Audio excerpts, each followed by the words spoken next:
Everybody, welcome back to Gossip Without Prejudice. Today we are doing office hours where we teach you about stuff, have Lindsey take the bar exam in Lindsey Takes the Bar Exam, and as well talk about some current events or questions we might get from the audience. We have one interesting question I wanted to talk about today, and then we're doing a bunch of LTBE because we've had a lot of demand for that. And they're so much fun. Yeah, and support for the show comes from Hemmat Law. Whether you need fantastic attorneys or just want to join a fantastic legal team, go to hemmatlaw.com/GWP. Working through my intro there. How you doing, Lindsey? I'm doing great. It's a beautiful day, and we've got some really interesting things to talk about today. Yeah, absolutely. Interesting times. Tell me, what have we got on the docket? Yeah, our one viewer question for today. John, after Trump's Liberation Day, can you talk about the sudden reversal of the administration? What made them back down? So I have wanted to talk about this for a couple of episodes now. What made Trump back down, in my view, was not at all the tanking of the NASDAQ or the S&P 500 or the various global future securities trading marketplaces. Those are still actually tumbling with the fight with China intensifying.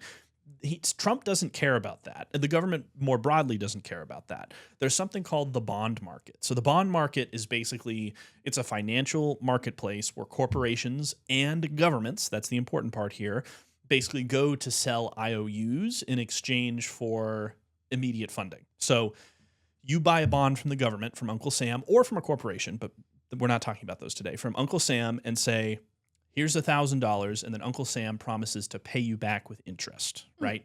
Depends on the term of the loan. It can be like a year, 3 years, 10 years, sometimes 20 years. It depends, right?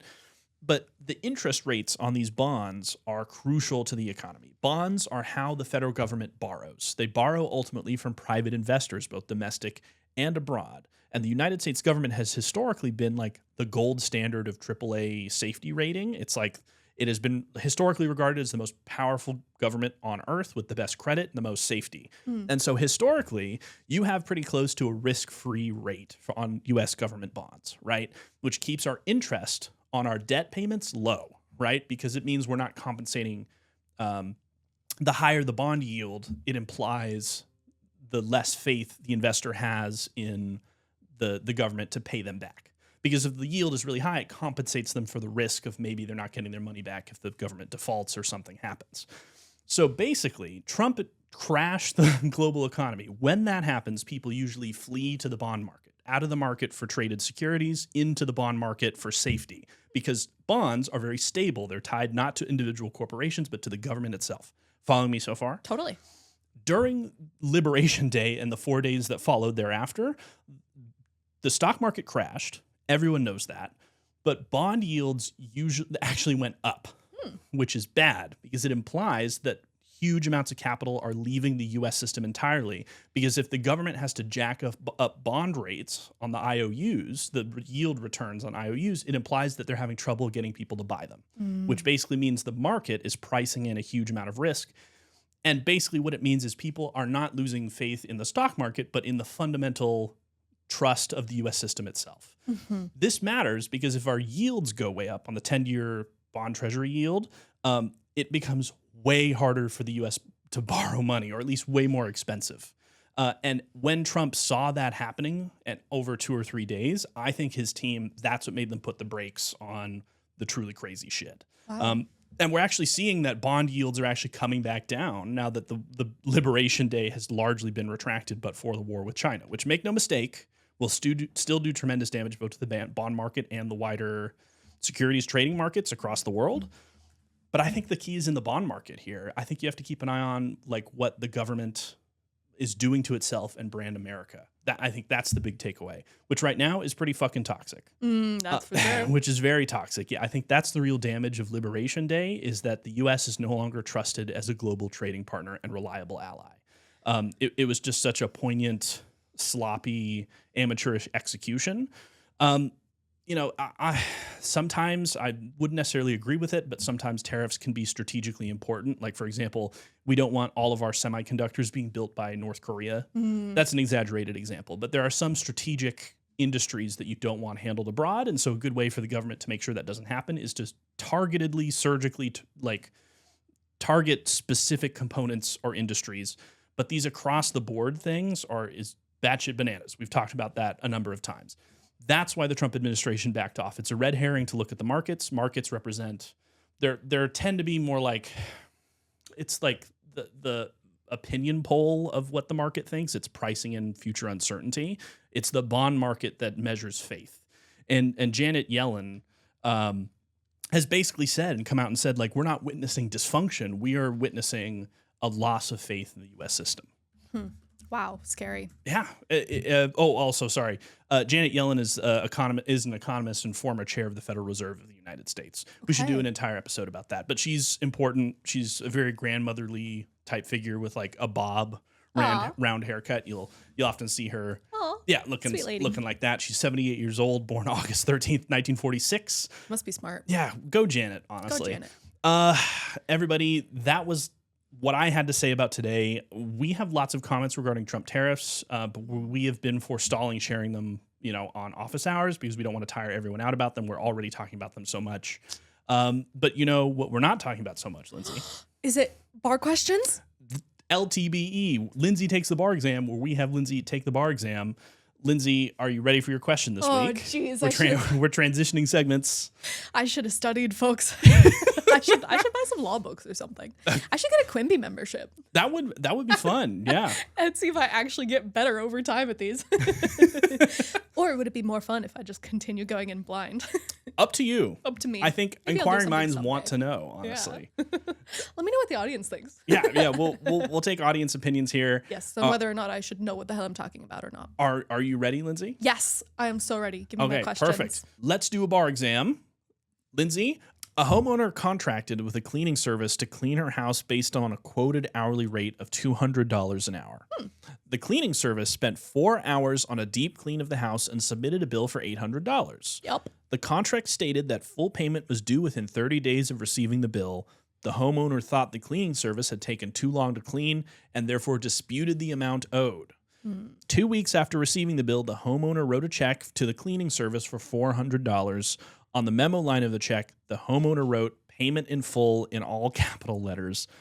Which of the following courses of action best preserves the cleaning service's ability to recover the full $800? Oh my goodness. Let's talk about some Karen shit. Absolutely. Karen shit answer A, cashing the check and demanding the remaining $400 from the homeowner. B, crossing out "payment in full" and cashing the check. C, crossing out "payment in full," cashing the check, and demanding the remaining $400 from the owner. D, refusing the cash and suing the homeowner. Yeah, yep, D. Yep, fully and completely. I don't even need to think about it. D is the answer. Fantastic. D is correct. Woohoo! With 90% of students answering similarly. Wow. 6% of students said crossing out "payment in full" answered C.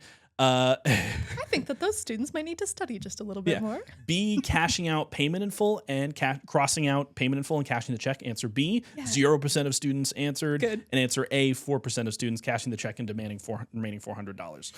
So I'll explain this one. Answer D is correct. If an obligor owing a monetary obligation sends a check marked "payment in full," courts will deem the underlying monetary obligation discharged. Wait, really? That works? Yeah, if generally speaking, even if the check is for less than the outstanding balance, if 1, the "payment in full" notation is prominent enough to create a reasonable belief the obligee has seen and understood it. Okay. So that has to be like visible. Yeah, like clearly they saw that before they cashed the check. Yep. 2, the obligee cashes the check, whether under protest or not. And 3, the underlying obligation is unliquidated, not reduced to a definite amount, unmatured, not yet due, or subject to a good faith dispute as to enforceability of the amount.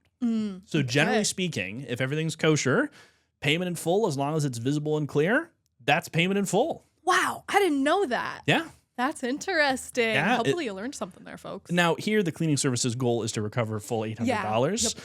The homeowner has tendered a check marked "payment in full," but for only $400, the "payment in full" notation is on the front of the check in the memo line, written in all capital letters. It's very visible. It is therefore prominent enough to create a reasonable belief that the cleaning service has seen and understood it. Yeah, They cash absolutely. it, they eat the fruit from the poison tree. Yeah, if they cash it, that's directly admitting, okay, yep, payment in full accepted. So yeah, Wow. there's a lot you can get away with. Like, for example, when I'm renting cars, What I'll do is when I get, like, there's so much evil knowledge that contracts law bestows upon you. So like when I go and rent cars for the last 12 years, whenever I rent a car and they hand you the agreement, I just like cross stuff out I don't like and initial next to it.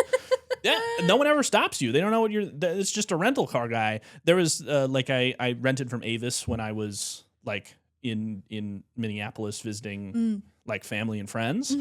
And they were like, you can't drive out of state and you have to pay for gas when you return it. And I'm like, no, I don't. And I just crossed them out and initialed it. And then I brought it back. And then they were like, where's your gas? And I'm like, it's not in the contract, buddy. And they couldn't do anything about it. Whoa. Yeah. Beautiful. Yeah. Fantastic. Oh my gosh. Evil knowledge. Yeah. My partner doesn't like it when I do that because she thinks it's using my powers for evil, but I just think it's contract law. Somebody, I could see Alexa. What are you doing? We need to go. Okay, so we have a really fantastic question about formation of contracts. Ooh, okay. So contract knowledge is fantastically evil. One time, I actually did this with a landlord once. I actually like. We're gonna skip going to the next LTBE. What I did was they had a provision that said this thing can be printed in paper and it's enforceable. So then I printed it out and then just crossed out entire pages and I got like a 120-page lease down to like 10 pages. What the? But then I submitted the paperwork to them and they accepted it. But then I ended up not wanting to live there, so I didn't have to get into an enforcement battle with them, which would have been really funny because I made the rent half as expensive. What? And they didn't stop me. Whoa! Yeah, it's a free and fair contract. If their representative accepts it and it's all signed by everybody, the state will not intervene.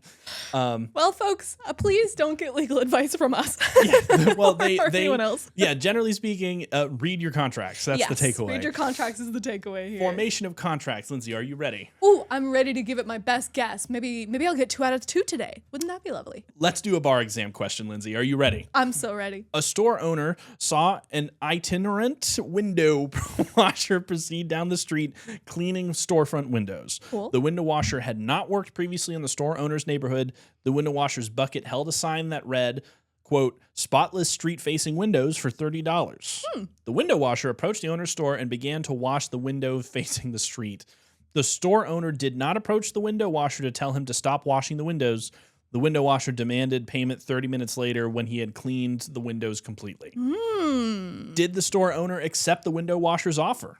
This is interesting. This reminds me, this has never happened to me in Washington, but in Texas a couple of times, a stranger would come up to your car and like clean your car's windshield and then put their hand out for money. And this same vibe. Same vibe? You're going with that? You want the answers? Yes, please. I'd like the answers, please. Are you ready for the answers? Yes, please. What are my answers here? Your answer options are A, yes, because the store owner received the benefit of the window washer's service. B, yes, because the store owner is a merchant.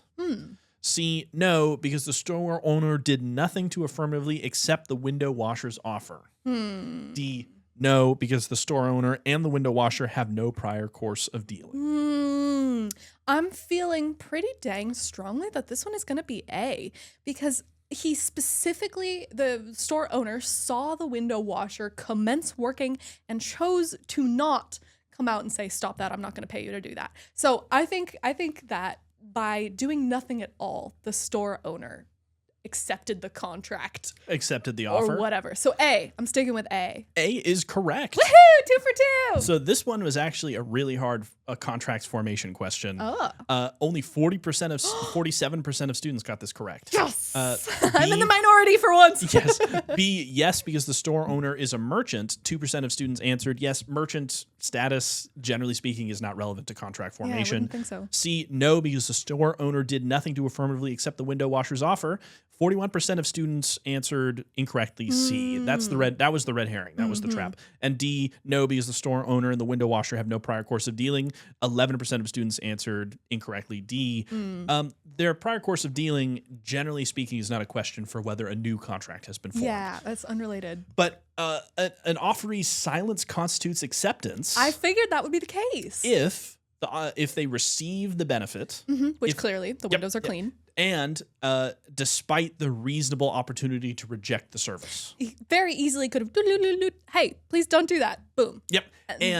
And the offeree, the person offering the service, has reasonable belief that they have a right to be compensated for in exchange. Yeah, he knows that the store owner saw him performing this work and therefore he expects to be paid. Yep. Bing, bang, boom. Here, the store owner received the benefit of the window washer service and the washer completely cleaned the windows. Yep. The store owner had a reasonable opportunity to reject those services because the owner saw the window washer moving from business to business down the street. The store owner also watched the window washer begin work on a store and wash the windows for 30 minutes with no objection. So There you go, folks. yeah, if you like have a reasonable opportunity to reject the service, if the service is something normally compensated for, and you don't affirmatively accept it, but you also don't reject it, then you might be on the hook. There you go. This is fact specific though. Sure. So I wonder, of course we don't know, but I wonder how that would apply to window washing on cars. I would assume that it was the same. Yeah. And if you see someone with, a squeegee kind of bucket coming up to your car and they look like they're going to wash it, if you say nothing, then legally they should be paid, I would assume, based on this question. So but who knows? So this is an excellent example of how the law, in theory, clashes with the law in reality. Good fucking luck getting a store to pay you for this. Yeah. Right? Good, this is no this is, lawsuit would succeed over this. Well, it's technically it would succeed. Sure. Before we get to the questions of whether or not the damages is worth suing, but yeah, $30. yeah, $30. But this is such a great example of where the law sort of loses the plot because it's so theoretical that you will never see a fact pattern like this in real life. That's true. Almost certainly not. I mean, it could be for example, option D. While course of dealing can come up a lot in commercial contracts, that is something very important. But it's not the only way in which offeree silence may be effective acceptance. I think this is a really interesting question. I think I'm much more practical than I am theoretical when it comes to the law. But with that, we'll move on to another question. Are you ready? Ooh, another one? Yeah. Okay. I'm 2 for 0, so Yeah, I've got a pretty good record last today. one of the day. So Okay. this one is a question about contract remedies. Okay. Yeah. So the other end. I'm big on contracts lately. Let's do a bar exam question. A shopping mall contracted with a paving company to repave the mall's parking lot for $15,000. 2 weeks before the paving company was scheduled to begin work, the shopping mall fired the company in breach of contract. Not wanting its crew to stand idle, the paving company placed several ads in various trade publications to quickly pick up new work. The ads cost the paving company approximately $500. The paving company was able to obtain a new job that replaced the work for the shopping mall. The new job paid the paving company $8,000 total dollars. How much expectation damages may the paving company recover from the shopping mall for the mall's breach of contract? Oh, interesting. I'm not sure where to start with this one. What are my answer options, please? A, $15,500. Okay. $15,000. B. $8,500. C. $7,500. D. Okay. So this is if the paving company were to sue the shopping mall, how much the court would award the paving company back. Yep. If in exchange to compensate it Interesting. for the loss of the job. Yeah. Without any good logic as to why, I'm feeling like it's answer D. This supplemental amount that would round it back out to 15,000 because they made money. So but the ads charging 500.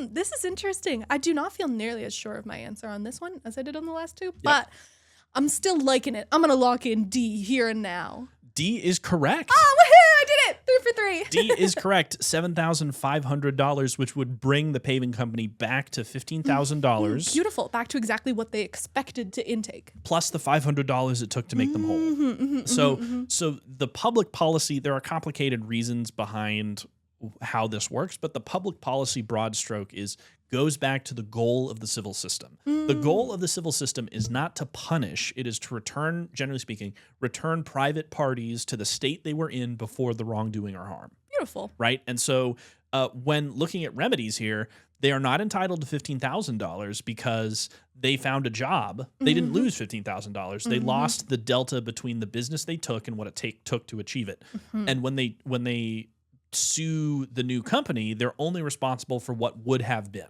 not for like the law. The legal system is not a double dipping opportunity, Right. Generally speaking. Which is why when you hear like giant settlements, like man gets $20 million settlement, I always feel really sad because it means something horrible happened to that person. Like he's got no more legs anymore or something. Yeah, and the company is never going to face any other consequences. Yeah, it is not easy to quote unquote make money in the civil system Sure. because its goal is just to get you back to where you would have been. That's it. Not an inch farther. $20 million. Yeah, exactly. And here that would be $7,500, which is the cost of like getting the new business. Which you should be reimbursed for because, but for their breach of contract, they would not have like had to spend it. So answer D is correct with 95% of students. Good. Y'all picking joined answer me on D. this Yeah, one. exactly. Though I think that last question was the only one I've ever seen with a 0% answer rate from one of the options. Everything else is it's 3 for C, 2 for B, and 1% for the fantastic A, 15,500. Lindsey, 3 for 3 on Lindsey Takes the Bar exam this week, brought to you by and sponsored by Quimby. Whether you need CLEs, MPRE prep, bar exam questions, whatever you've got, Quimby has got it for you. Go to quimby.com for more information. Lindsey, thank you so much. An excellent job this week. Thank you. It seems like contracts jive with my brain. Yeah, contracts. I've always had a lot of fun with contracts. I absolutely hate evidence and civil procedure. I was mechanically good at civil procedure when I was in school, but it was not fun for me.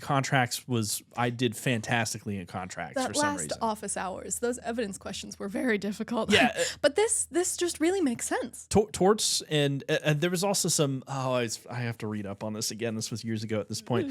There was some fuckery where like, if an offer is sent in the mail, it's considered issued upon it being in the mail, but if it's rescinded immediately. There was some like thing, some rule framework for like a rescission of an offer is effective the moment you put it in the mail, but like an offer is made when it's received or something like that. And the reason the law has, I should read up on this. It has been many years. And the reason it's not relevant is because we have digital communication. But the courts at one point in time needed a way, because everything was done by mail, they needed a way to prioritize When the information is when it counts, because if everyone's sending offers and rescissions and counter offers and acceptances in the mail and it takes like 4 days, and then like one person accepts an offer that they receive not knowing a rescission is on the way, there's a bunch of rules that like archaically apply messy. In at least in US law that I have not put time into interpreting, and I haven't in a long time, so I should actually read up on that before. We should do a question about that. Those are fun. And if anyone listening knows the answer to that, comment, please. Yes, tell comment, us the truth. tell us before I look it up. I think my favorite contract story is that like my professor was telling me there was, when I was in Contracts 101, there was like if this was in like the 1800s, and there was like two merchant conglomerates negotiating over a ship Okay. and its cargo, like to buy the cargo of this ship. Cool. And then it turns out both parties were simultaneously negotiating over different ships with the same name. So the whole time, never once were they talking about the same ship, and they could not both figure out why the other was not, like, why negotiations were not jiving, and there was no and the courts eventually ruled there was no valid contract because there was no meeting of the minds. They were never negotiating over the same thing. It was a colossal mistake. Boy, after that, you must feel so foolish. I have to dig up that case law. That was a really fun case, but it was like a crazy coincidence that there were like two ships in the Mississippi, both running cargo for these two conglomerates, but with completely different cargo and completely different ports with completely different values. So it was like the exact same name. Yeah, but it was a great case to like demonstrate why meetings of the minds are so important and why qualification of formation of contracts is so important in commercial agreements. Everybody, this has been Office Hours. Thank you so much for joining us again. I so appreciate your time and attention. Lindsey and I will be back with our main segment very, very soon. Thanks so much. Thank you. Bye.